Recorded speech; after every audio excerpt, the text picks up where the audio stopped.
Feminist, liberator of women's bodies, eugenist, murderer.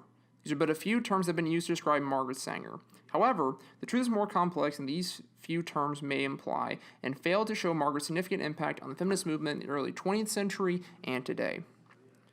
Margaret Louise Higgins was born on September 14, 1879, in Corning, New York. Early on, she had an interest in education and thus attended Calvary College in 1896 and began training as a nurse at White Plains Hospital in 1900.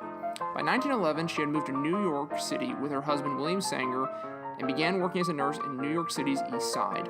While working here, she became exposed to the harshness of life here for impoverished women who faced much abuse from their husbands and very little freedoms in their personal lives.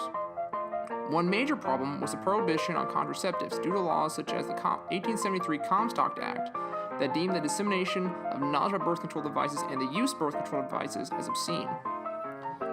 To educate women and provide them with the tools needed to regain control over their bodies, Sanger began to write publications such as The Women's Rebel to inform women about these devices and their practical uses. However, fear of prosecution under the Comstock Act forced Sanger to flee to Europe in 1914. She soon returned, however, and opened the first birth control clinic in the United States in 1916.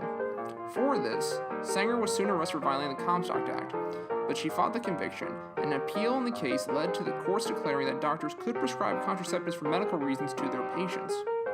However, Sanger continued her work and founded the American Birth Control League in 1921, which was founded on the belief that children should be conceived in love, born of the mother's conscious desire, and only begotten under conditions which rendered possible the heritage of health. They held that every woman must possess the power and freedom to prevent conception except when these conditions can be satisfied. She also used the League to found the Birth Control Clinical Research Bureau in 1923, the first legal birth control clinic in the United States. Sanger continued to fight against the Comstock Act and to help promote the use of birth control devices, and through numerous court cases, and by 1936 managed to overturn the Comstock revision against the importation of birth control devices into the United States. Soon after, however, Sanger was forced to retire due to her age in 1942 to Tucson, Arizona. She continued to help the birth control movement, however, by helping to found the International Committee on Planned Parenthood in 1946 and helped to fund the creation of a birth control pill called Inavoid in 1960. Unfortunately, on September 6, 1966, Margaret Sanger died, but she was able to see the verdict of the Griswold v. Connecticut case in 1965, which legalized birth control in the United States. While her goal was finally met, her legacy has been less secure. Many people cite Sanger's connection to the eugenics movement as problematic, and her desire to segregate between those she deemed pure and those that she thought of as tainted has caused many to view her negatively. As she stated in her book, Women in the New Race, Sanger described birth control as nothing more or less than the facilitation of the process of weeding out the unfit, preventing the birth of defectives, or of those who will become defectives. Anti-abortionists have found many flaws with Sanger as well, as many see her organization of Planned Parenthood as a murderous organization, due to their assistance with numerous abortions since the Roe v. Wade verdict.